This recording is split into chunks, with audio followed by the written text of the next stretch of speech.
Okay, so today is day 3 of the challenge, and it's Wednesday the 3rd of December. So today didn't take any trades at all because there was no setups. I'll go through all these pairs and show why there was no setups or anything like that.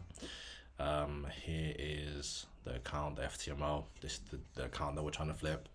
Yesterday, took two losses, which technically is 2.2% down. But it's fine, just a few good setups and we'll be back to break even and back in profit. Now, this might sound weird, but I'm gonna have to keep it real. Watching Cramson's video yesterday and seeing that even he took two losses, of course I'm not happy that he took those losses, but it made me feel good just knowing that okay, there maybe because I was looking between it was EU and UJ. Of course, I took the two trades on EU. I saw a lot of people in his comments took EU as well, and quite a few people took the UJ. So just knowing that I stuck to the rules, and even he entered the trades on one of the pairs I was looking at, but of course it didn't really work out. So yesterday was just a choppy day. It is what it is. Because this is a strategy that I know that works really well, and I've done the back test and I know it just works. I'm not panicking. There's other strategies that I've tried in the past where if I had like two back-to-back losses, then I'm like, oh, forget this. I'm looking for something else. With this, it is what it is. And it's actually interesting because, as you can see, the two trades that I basically took was this one and this one, right? And as you can see, the third entry would have hit, right? Which is basically this one here. If I go into it, actually, it was quite a lot of fake outs yesterday, I'm not gonna lie. Because technically, if we're being very strict about this, right? There was another entry. Oh man, there's a bunch of them. So this is the one that I took, which lost. This is the one that lost as well, which gave us the 2.2 loss. But then also, we have a third entry. Let's say if I was very stubborn and I was just like over trading, I could have took this entry as well, which would have been here. But then this would have stopped me out too, right? Depends where I have my stop loss. If I had my stop loss super tight, then it would have stopped me. If I would have taken it, I think I would have given myself a lot more cushion. I don't know where my stop loss is, but let's just say because I know this is hindsight and I can say, oh, I'd have my stop loss here, so I wouldn't have got taken out. Let's just say I have it here, right? I get stopped out again. Let's say I'm just over trading. I take four trades in a day. Our fourth entry would have been on this candlestick here, right? Because as we can see, so this is the zone here. So price would have broke out here, and then my entry would have been here. Stop loss here. I mean, on the fourth entry, I'm pretty sure I would have given it a massive stop loss, something like this. But then eventually on the fourth time, after three fake outs, it gets there. To be honest, it wouldn't even have covered all of our losses because it's a 1.8 R. If I kept it running now, it'd be like 2 R. Looks like it got to 3, kind of. It'll probably get to 3 by tomorrow.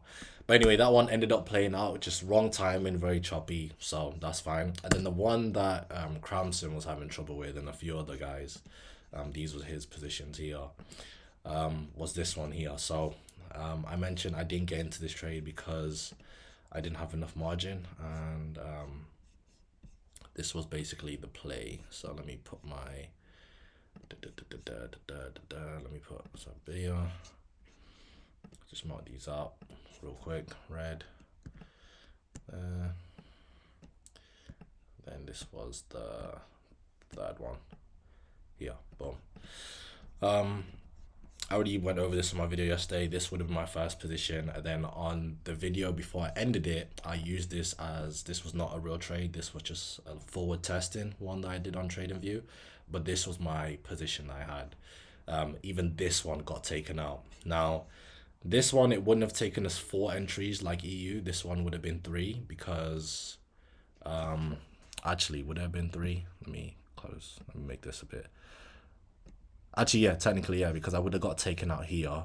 And then if I was watching it again, this would have been the zone. Boom. We enter on this candlestick, which is here. I like entering during New York session anyway.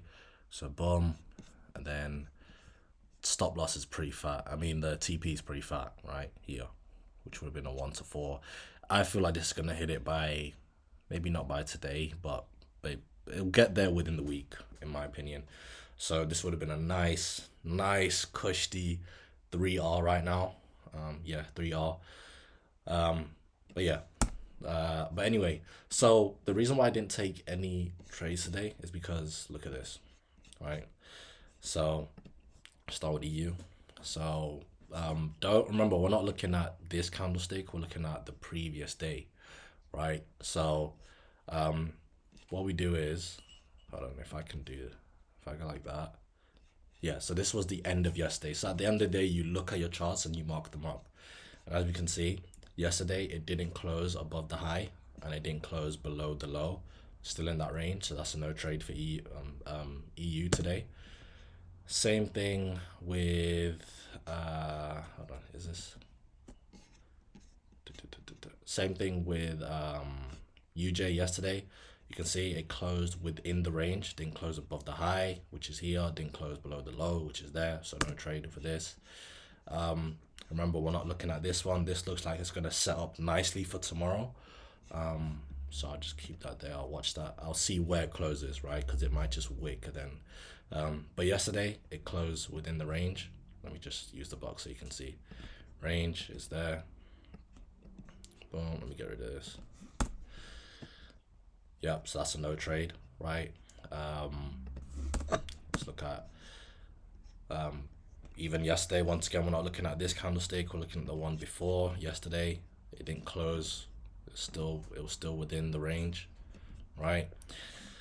This looks like it's going to set up nicely for tomorrow as well. Same thing yesterday within the range, you get it. Same thing here within the range. Same thing yesterday within the range. But it looks like by the end of today, we're going to have some really good ones. Like this looks like it's breaking out the range. This one's breaking out below this range here, which is good. Let me put this here. I'll check that when this day's done. This is a really good one. A nice full candle. And then this. So it looks like we're going to be spoiled for choice tomorrow.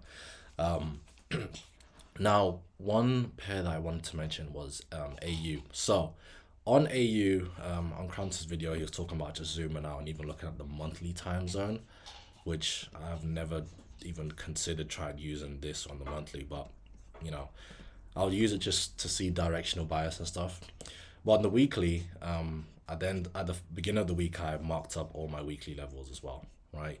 So one of the weekly targets that got hit, and I had the alert yesterday, but I'll tell you why I didn't take this trade, is AU.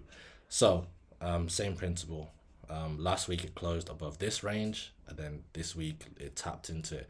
The reason why I didn't get into it is because, hold on, so I normally use this just to see where the week starts, right? So okay, right here, right? So I had an alert here and I had an alert here. But no, the weekly one, I had an alert here on the 1 hour, not the 15. But the reason why I didn't do it is because it didn't close below the level. So if it had closed below the level, so like something like this, just a little bit lower, just close somewhere here, and then broke out in this range, or maybe it was the inverted fair value gap entry, and then back above this weekly level, then it would have been a nice buy, because we can see it's still pushing really hard. But I didn't enter because it didn't hit that criteria. But it looks like AU is doing pretty good. But yeah, that's it for today. No trades, no setups. We're definitely not gonna force anything, especially when our account is down. And we're definitely not gonna overtrade. We're not gonna revenge trade as well. So 2.2% down today, but tomorrow looks like there's gonna be a bunch of really good opportunities. Something that I need to learn is It's nice when you just have like one setup and you know that okay, it's the only setup that I'm looking at. But when you have like potentially one, two, three, four, five, it's like okay, how do you know which one to go with, right? Um, I think what I'll be doing is, if let's say all of them they break out the ranges and they all have the alerts, I'll zoom out to the weekly time zone and potentially even the monthly and see which one's the cleanest across not just the daily, but the daily, weekly, and maybe monthly, just to know which one I'd pick out of the five if they do end up, taking off. In theory, all five of them should take off if they all hit the criteria. But of course, I want to go with the cleanest setup, right? That's it for today, guys. And today is the third. I'll be shocked to see if Cramson got a setup today because I honestly did not see anything today, or if anyone did, put it in the comments. But yeah, definitely not gonna force it. If you want to see me call out my trades live, because I don't want it to be all hindsight stuff and back testing, but I got a link to the Telegram in the description, and that's where I'm just gonna be calling it out. Win, lose, or draw. I called out the first two trades, which was of course with two losses. But yeah, that's about it. And good luck with everyone. God bless, and let's crush it.